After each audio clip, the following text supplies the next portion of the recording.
In this world full of engineering, we present to you the creation of the Nahat Nation, the 17 Sustainable Development Goals.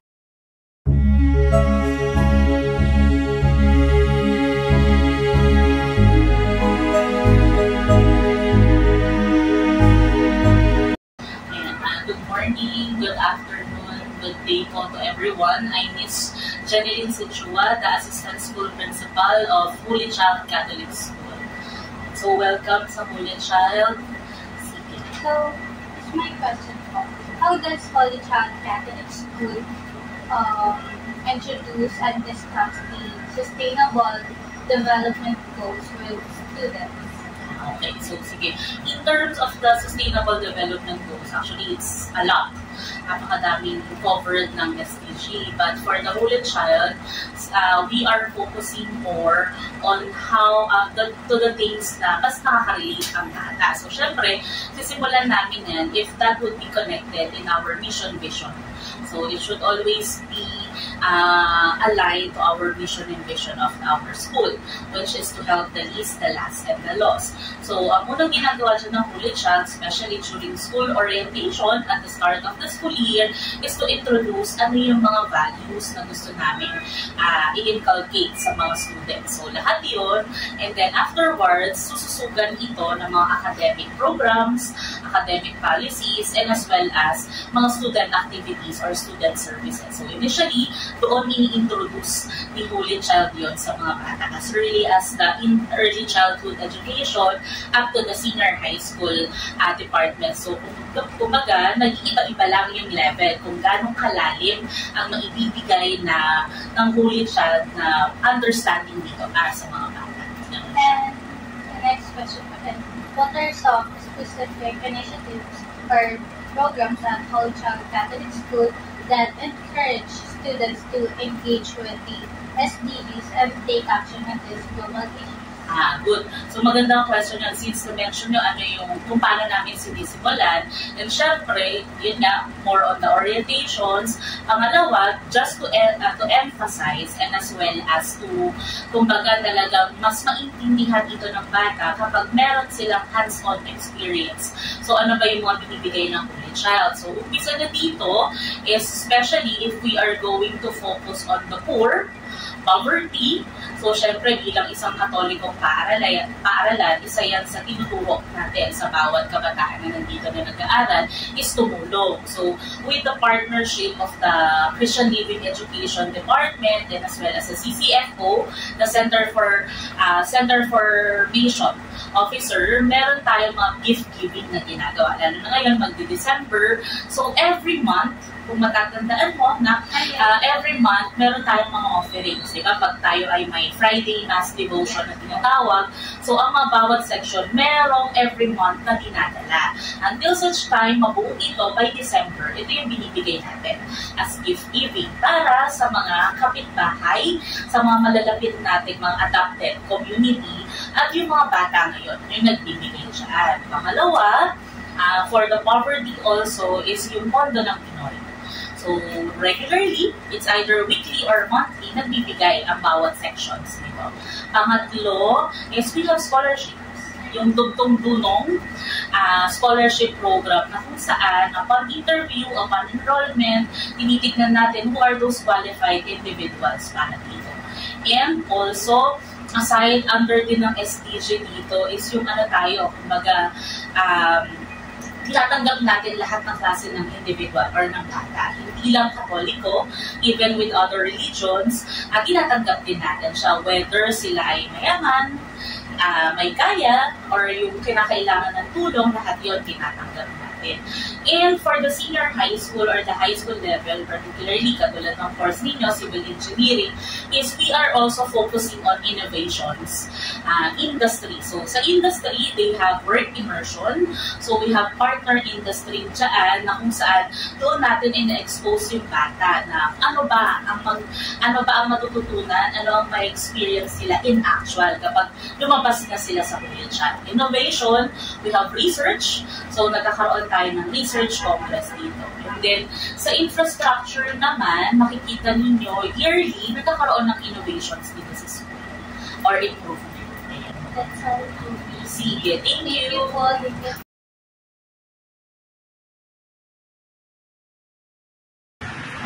Tanong ko lang po tayo, ano pong pangalan? Robert Pablo po.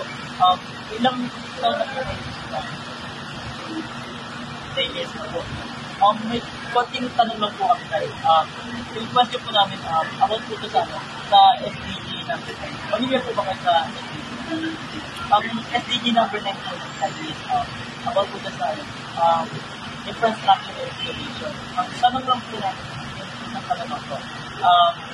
Sa tingin niyo po, paano po makakatulong yung ginagawa niyo po ng proyekto sa susunod po? Ayan, lahat ng katas ng dumi ng tao, nandiyan sa, kaya mismo sa Maynila pupunta yan. So, doon nila filter na para malinis yung galing sa sitad. Ay, sa tingin niyo po, tatagal po ito ng 10 taon bago po Halos yung mga, yung mga lumang na silver sa ibang lugar na talagang mga bata pa lang ako, nandiyan. Ano po, last question po tayo. Sa ganito po mga trabaho po, dapat naman po kayo yung sinasabi.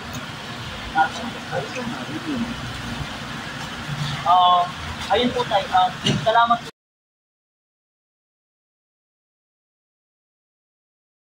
Sinabi, sasabihin lang sa akin, pararating sa akin. Eh kung dumating naman sila rito, quarterly, isang beses ng isang taon, paano yung problema yung pinarating namin? Dual action. Wala pa siya ito. Ay, sa tingin po, sino talaga may problema dito dahil may kakaba? Yan, sobra yan. Ang ano yan, nasa gobyerno yan kasi nung araw, may hawang ito, hinuhukayan. Hindi man taon-taon, kung ano ba, every year, sinuhukayan para lumali. Ngayon, kung madami subdivision sa palibot ng lawang, kaya gaya ng bundok, pag ginawa kami yung mga lupa niyan, pag-ulan, tatakbo yan sa ilog, diretso sa lawa. Yung lawa natin malalim na ganyan. Wala ko konti uli. Ayun, talagang hindi nagtama. Kaya pag kaunting ulan lang, lumalaki tubig, apektado ang lahat na nakatira sa palibot ng lawa. Ang araw yan. Sa totoo lang, kung yan yung ginagawa ng gobyerno ni Lilias, lagi yung lawa na malalim. At hindi pinapayagan yung mga nagre-reclaim. Yung tagig, yung mga tagig. Yung development okay yan eh. Sana hindi naman ganyan. Mas madali. Una, sa engineering. Yung mga engineer kayo. Nilalagyan nila ng cost sa road dyan. Pag ang ginawa mo dyan eh, patambak, matagal, malaking pera. Pero kung ginagawa nila dyan eh, anong tawag yun, nakatulay siya, tutulay mo siya, bagsak ng tulot ng poste, lagay ng mga beam, lagay ng mga precast, mas madali siyang gawin, hindi paliliit ang lawa. Pag tinambakan mo yan, ganyan, magtatambak sila doon sa mga 1 kilometro layo mula dito. Ano mangyayari dito sa 1 kilometrong layo ito mula dito sa tambak at saka dito? Magiging lupa yan. Ang lawa, lumiit. Pagdating ng araw, wala nang pangingisda ng mga mangisda. Yan, siya. Pangalawa, pag ganitong bumagyo, maraming apektado, Santa Rosa, Laguna, Rizal, bumaba. Gagasos ang gobyerno. Una, itong agriculture. Maraming magsasaka na lumulubog ang kanilang sakahan. Burhisyo. Ano gagawin ng gobyerno? Magbibigay ng tulong. Sayang ang pera. Pangalawa, engineering. Yung ating DPWH. Pag lumubog ang kalsada sa baha, kaya ganyan, masisira yan. Gagawin mo na naman pag nasira. Housing. Yung mga bahay na mga nasira dyan, tutulungan mo yan. Galing na naman sa gobyerno, guys, sayang na naman ang pera. Dahil dapat yun, kung yan ay malalim, hindi babaha. Tapos yung mga apektadong may hirap, DSWD, bibigyan mo ng tulong yan. Pera na naman, sayang. Ang pera.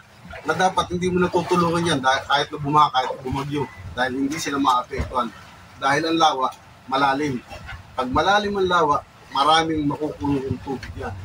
At pangatlo, ito ngayon, yung isang problema namin dito at problema rin siguro itong dalawang concessionaire natin, itong Manila Water at Maynila. Dito sila kumukuha ng tubig. taon-taon, problema nila yan. Pagka sila yung tag-araw na, nagkakaroon sila ng problema. Sinusupply nilang tubig sa mga bahay-bahay. Madilaw, malabo, may lumot. O edi apektado naman yun. Tutuusin niya, ang gobyerno ko yan gagawin. Hindi gagastos ang gobyerno riyan eh. Paano hindi gagastos? Yung dalawang concessionaire, sila ang paghukayin nila ng lawa dahil nakikinabang sila dyan. Ang gagawin lang naman ng gobyerno dyan, o sige, kayong gumastos, bibigyan namin kayo, bababa ang taripa ninyo, o kaya mahabang panahon, bababaan namin ang tax ninyo. Di walang gastos ng gobyerno, ang gumastos, yung dalawang concessionaire. Kaya, ewan kung gano'ng katitino yung mga nasa gobyerno. Mga aral pa naman. Kami, mga ano lang kami rito, tatakbo-takbo. Pero nakikita namin ng problema. Sila kasi hindi sila bumababa. Nasa opisina lang, dumadating lang ng balita. Ayun pa tayo.